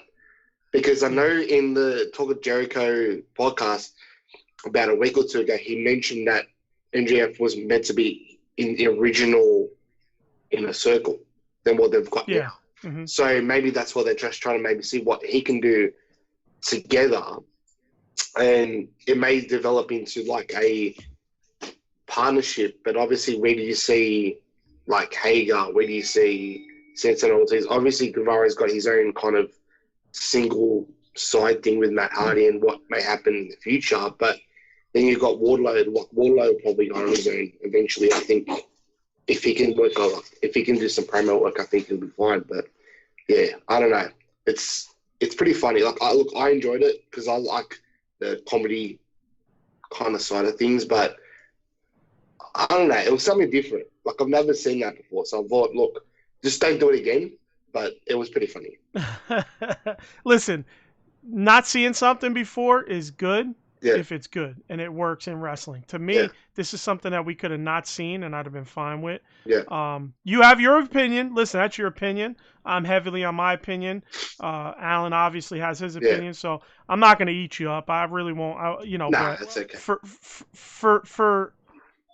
For me, it's like I put it out there that on Twitter, I mentioned that there's just too much comedy. There's like you can't have too much comedy. You can't have too much of this shit because then it ruins the show. Like you want to have a platter of all different types of wrestling, that's fine. Mm-hmm. But when you have like for me, I prefer more serious wrestling with good promo work and that type of stuff. So I'm the same too. Like right. That's the reason why I guess AEW has been working for me so well. Like, because obviously you've got so much stuff from across the world who have gone, Japan, Mexico, America, and all that, and they just have the freedom to do what they want to now. But the thing is, I just don't want them to continue along with this whole. Like, I want to try them to keep MJF the way he was when he first came in. To be like, I'm an asshole. Yeah. I don't give a fuck what you think, But I think because of the whole COVID situation, I think they had to try and maybe change a few things up when it comes to like fan interaction through the television. Because MJF did so well working the crowd. He'll be like, oh, this like fat loser who's a virgin that's never gonna be with anyone kind of thing. But because there's no crowd, or there is now, but it's very very small. I think he's diminished his, I guess, character a little bit. Right. So they're like, oh, well, what do we try and do to sort of get the audience back? Because you look at the viewership, I think AEW did 728 or something like that. And they were in the 700,000. Yeah, and NXT did 530, and I think NXT probably did a better show. In terms of building, moving on kind of thing. Yeah, I don't know how. I don't really know about what NXT is doing personally, but I think AEW, they're fluctuating a lot, and I think sometimes they're turning people off with what they're doing. So they'll fluctuate. People will be like, all right, fuck this for a week or two, and then they'll come back. Yeah. It's like the alley thing. Like she's done more changes than a girl's bought her shoes. Yeah. Yeah. Like seriously, like pick which one. Is she a heel or is she baby? Yeah. Like that's I don't get that. Maybe Tony Khan needs to probably reevaluate what he's been doing the last sort of month or two with some of his guys and girls. But it's hard to say because, like I said, I think because COVID, we miss Pac. Like I miss Pac. Like he's just. I think if he was in America at this time, I wouldn't have any issues him being world champion as well. Yeah, I could see him a future world champion. So yeah. But yeah, but I put this out on Twitter, my feelings on it, and somebody said, they're like, oh, what do you know? I mentioned comedy. They're like, oh, what other comedy? And I was like, you had one segment just before that with Reynolds with with Silver, and it's like that's comedy I like, but it's like you can't go so over the top. You can't be 50% comedy because then I start to go, I'm done. Like I'm done. Like I already am tired of all the comedy. There's certain comedy things I like, and then there's certain comedy things that it's just like that's enough. Like Marco's stunt and them doing the using a step stool for him to do a choke slam on somebody, and like that type of stuff starts to wear on me in terms of like the show and enjoying the show. Yeah. No, I agree. No, but yeah, I mean, listen, for me, I fucking did not like the segment at all. I know this is a pretty polarizing segment. There's people that hated it like me, people that hate, love it like you. But my personal opinion, I didn't like it. You liked it.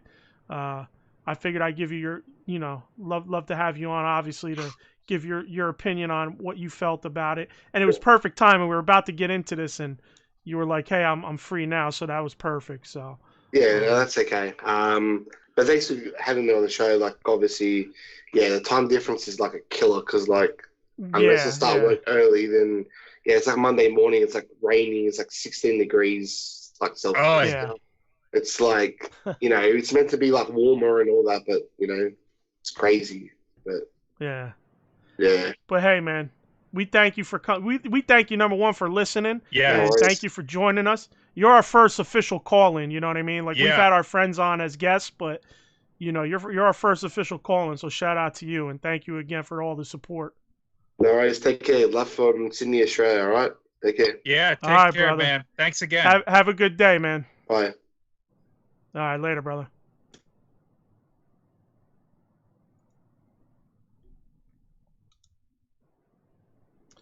All right, so that was good, man. Yeah. That was our first fucking call-in. I think it went pretty smooth. Absolutely. I got a rant. I don't know if you heard it. I got a random call in the middle of that. No, I didn't. Okay, hopefully it didn't go through the fucking thing, but it was loud. Your phone? Hopefully it didn't go through to YouTube. No, on Skype. Oh, it says Alex. Might have been Alex from the chat. I don't know. Okay. But yeah. So I knew, like, I definitely, George said he could try to come on today, so that was cool. So he was able to actually get on with us. I didn't think he was 100% sure, and actually came perfectly at the time because I know he had actually messaged me after the show and said, hey, I loved it, and I was like, you son of a bitch, I hated it. So so it was like kind of perfect that he could hop on with us and have his piece there. But yeah, basically I just disliked it. I'm going to turn the flames off now. I'm glad he was on. Like, I didn't really get the flame too hard, but I'm glad he was on either way. So, even if I didn't get to totally use my flames as deep as I would have wanted to, it was probably better off than going crazy. I mean, my point basically is, too much of this shit is just going to turn me off to wrestling. That's a jump the shark moment for me. And, I just don't want that shit to happen all the time. And I don't know the Festival of Friendship or whatever the fuck it was called. I don't think it was as goofy as that may be, like the Jericho birthday party and stuff, like in the debates, like that's a little goofy, but like I could feel that more. I don't think the Festival of Friendship turned into a fucking a Broadway show. Well, no, it's not necessarily the right comparison. No offense. I'm just to say that the Festival of Friendship was the culmination of the entire story, where Owens just turns on Jericho. But I'm more saying that Jericho is trying to turn the entire story into something like an echo of the thing with Kevin Owens, where are they friends? Are they not friends? Are they trying to they complete each other's sentences? That's the thing that drives me nuts too. Orange Cassidy, they complete each other's sentences. That's exactly what Jericho and Kevin Owens did. It really feels like Jericho is just trying to rehash that magic. And again, say what you want about WWE, the product's been shit for the last however many years. I know you'll say it's been shit since the 70s, but that was a shining moment in an otherwise decade worth of shit that did work. And I don't know if it was Jericho who was responsible for it, if it was the writers, if it was of Owens. Course, bro. But... Okay. You're talking the WWF thing. This is definitely Jericho. No, I'm talking about the WWF one with Owens. That's what I'm talking about. Yeah. I don't know. I'm assuming that's Jericho all over it too. Jericho may have had a part in it, but I'm sure that Jericho took that and said, I want to use that blueprint for this. This, I believe, is completely Jericho.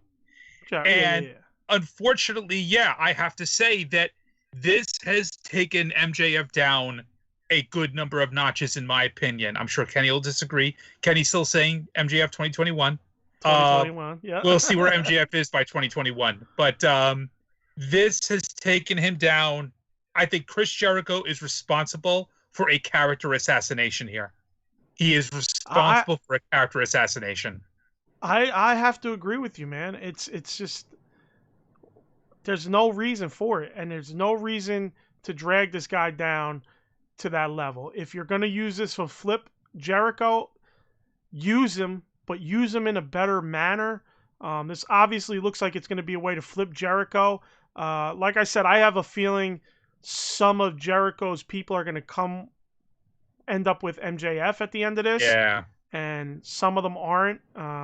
We'll see. But while we were on the call, we had Kenny said, listen, this guy can talk, this guy can wrestle, and he has a voice of an angel. MJF 2021. Why did we guess that Kenny was going to say all that great stuff about our boy MJF? Yeah. Surprise, surprise, Kenny. I'm still curious who called.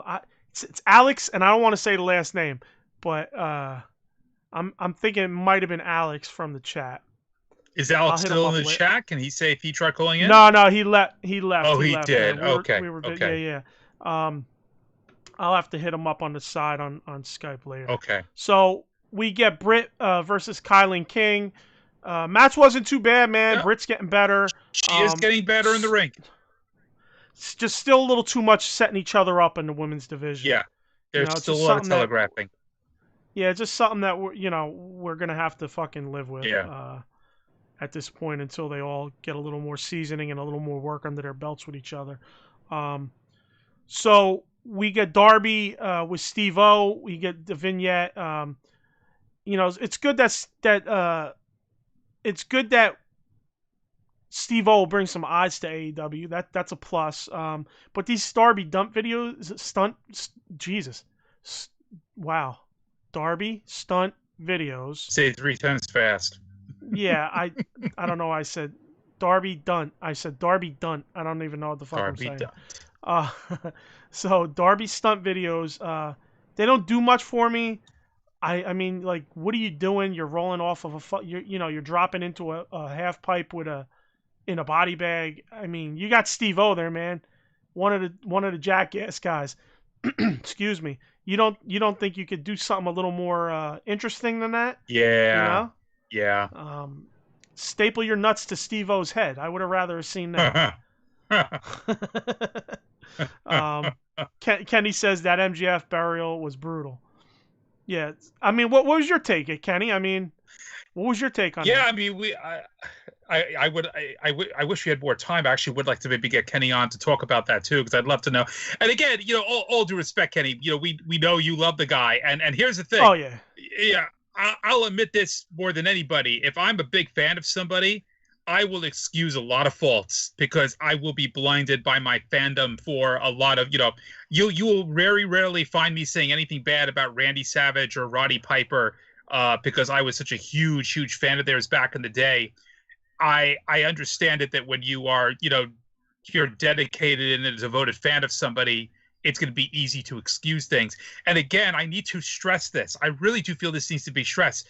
This is not MJF's fault.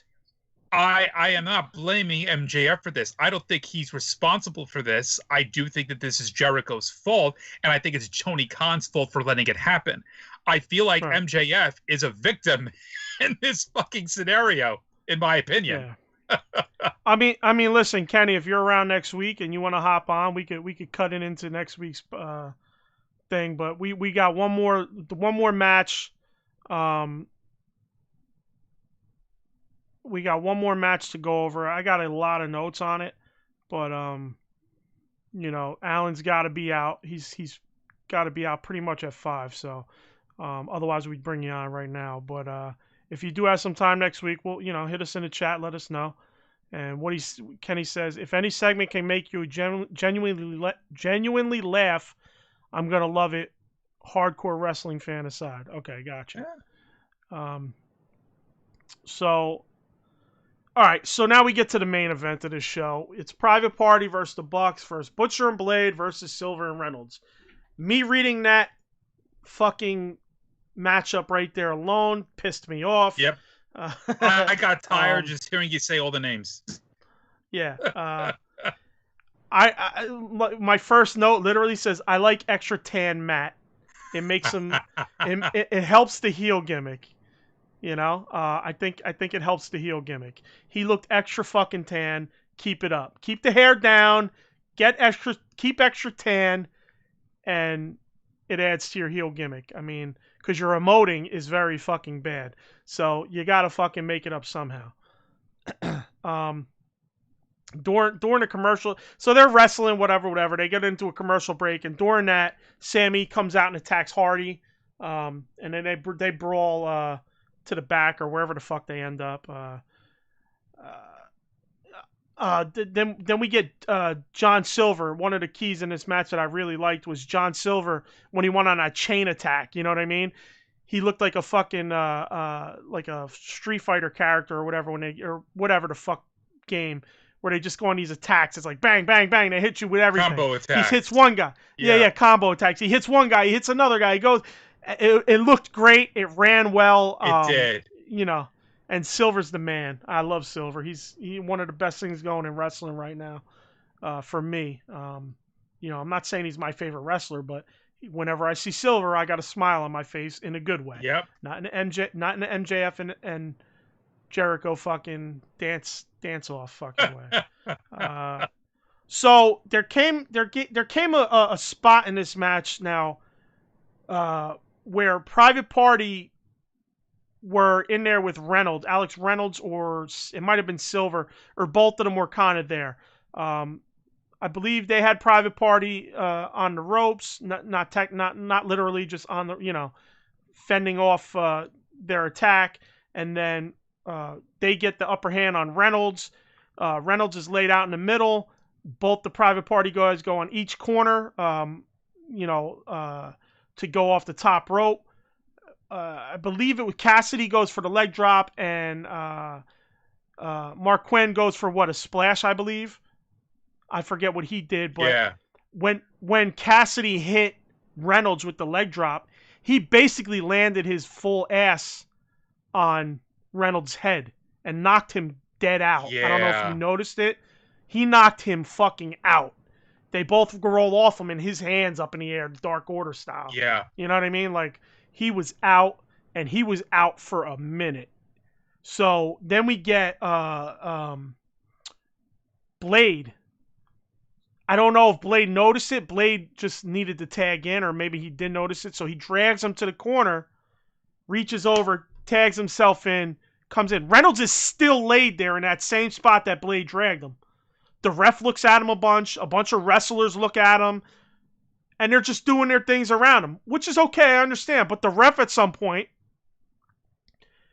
should have taken action on this and let the wrestlers do what they're doing.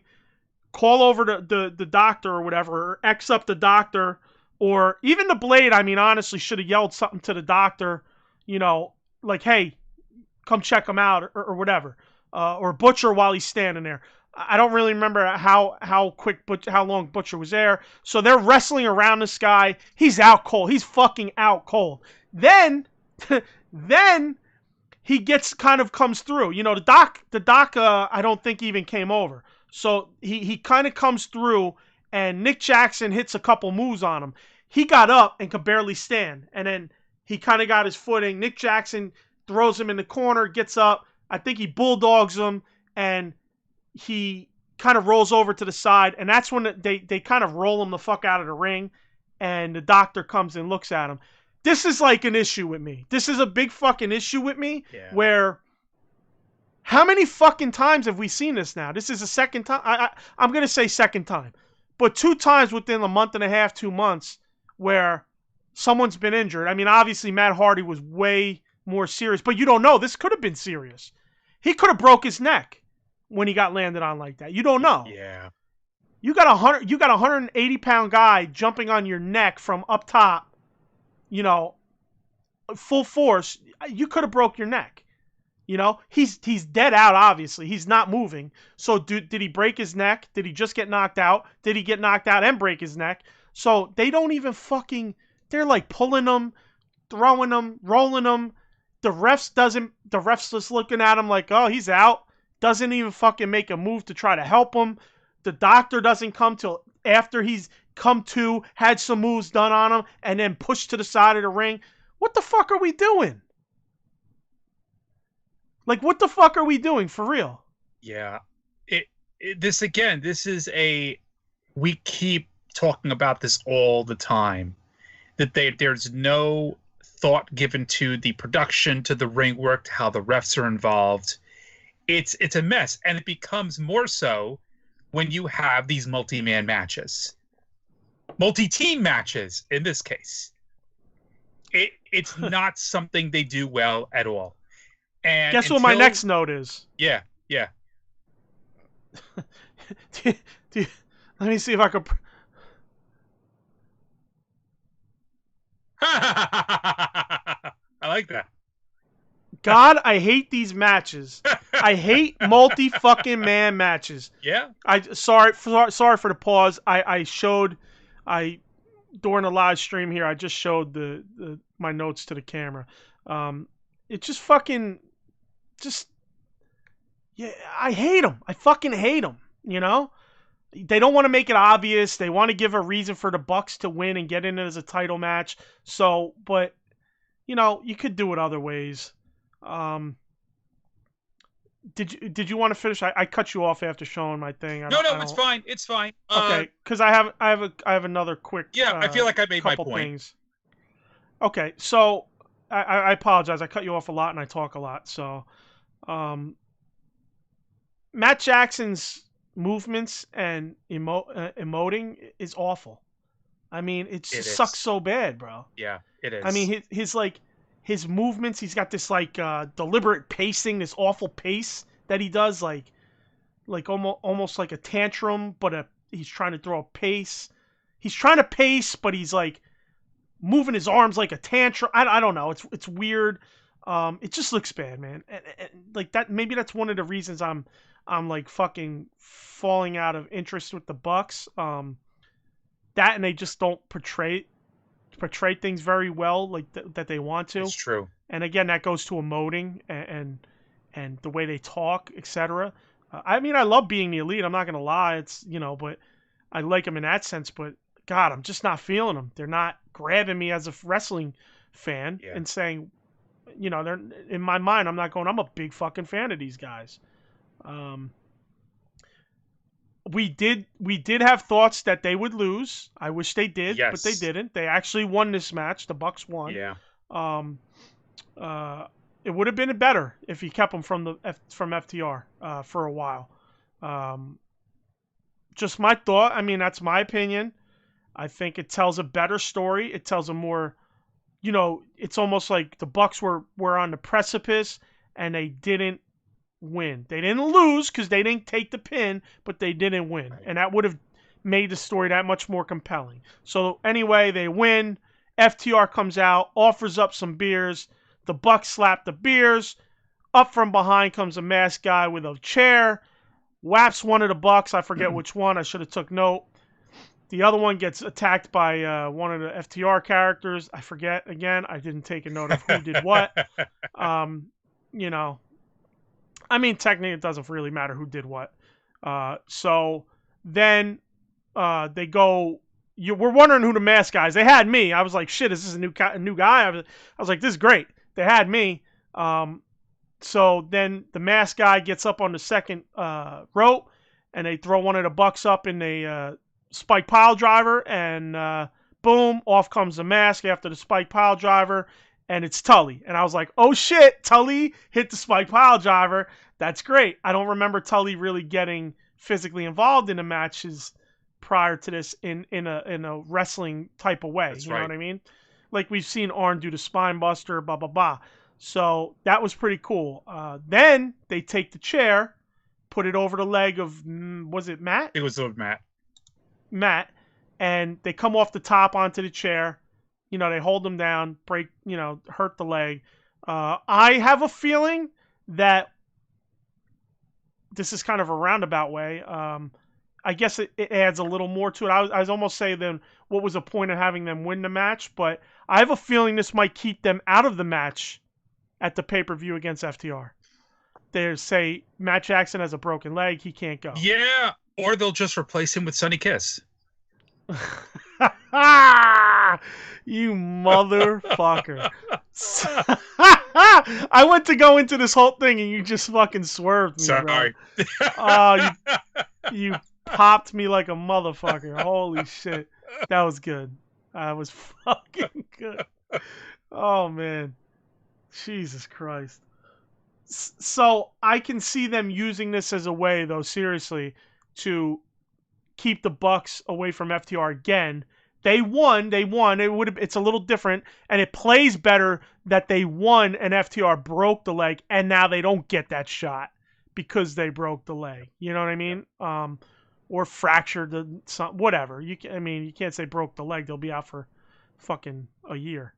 But so it's an interesting turn. We'll see if they play it that way. That's better. If they go in and they could still have the match, then it's almost like, what the fuck was that about? Yeah. So we'll see what comes over the next week or so. Actually, yeah, it has to be next week. Yeah. Right?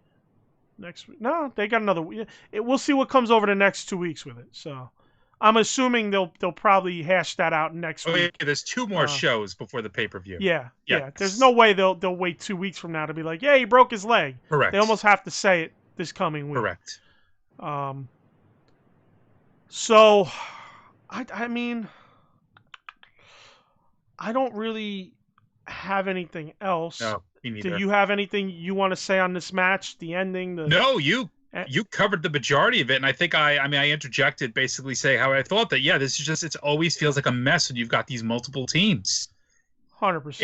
It's just not something that they know how to do well, and they don't know how to utilize the referee correctly, and it's a mess. And it's a shame because I guess, outside of this not going the way we would have wanted it to, it set up a nice little surprise at the end, I guess. But it gets ruined by the match itself. Yeah. So before we sign out, we got one more from Kenny. Kenny says, I think the whole FTR Bucks build hasn't been good at all and very confusing. I'll be happy to see the match regardless, but it could have me more invested than it has. I'm with you. I think the Bucks are part of that reason. I think their side of it has been pretty weak. Yep. FTR's already the champs, and they've been doing well with their side of it. I will be. I think that if they use a broken leg gimmick, I'll be a little more compelled with that story. I don't know about you. Yeah, it'll be more compelling for sure. I'm looking forward to it, but not. Yeah, like Kenny said, I'm not really like super like, oh fuck, I need FTR versus the Bucks. Right. I'm sure the match is going to be fucking incredible. I'll be honest with you. I know the Bucks can work when they want to work, and they don't want to be all crazy. And I know FTR can work. They work very well every week. So, as far as that's all concerned, I'm looking forward to it in terms of a match. But as far as the whole storyline, it's not like Kenny said. The storyline isn't really what sold me on it. Right. So, but. All right, guys. For us, that'll be the show today. Like always, like, share, and subscribe. Click the subscribe, hit the bell. That's huge for us. Again, algorithms and all YouTube. Smash it, smash it, smash it. Uncensoredalliance.com. You catch everything we do there. AEW Uncensored on Twitter, at AEW Uncensored. One word. Email us at aewuncensoredpodcast@gmail.com. Questions, comments, statements, love mail, hate mail, send it all to us. We want it all.